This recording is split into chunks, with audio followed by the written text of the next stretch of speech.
ભાવનગર શહેરના તરસમિયા માલણકા રોડ પરથી Shivdhara party plot નજીકથી દારૂની મહેફિલ માણતા 5 ઝડપાયા.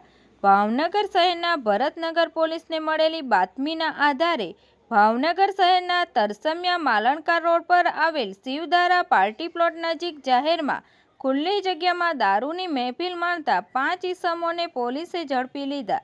જેમાં પોલીસે દર્શનભાઈ કેશુભાઈ વિરમગામા, ભાર્ગવભાઈ ઘનશ્યામભાઈ સોહલિયા, વિવેકભાઈ ભીખાભાઈ રામ તેમજ રાકેશભાઈ રમેશભાઈ ઝાલોદરાને ઝડપી લઈ ભરતનગર પોલીસ દ્વારા કાયદેસરની કાર્યવાહી કરવામાં આવી.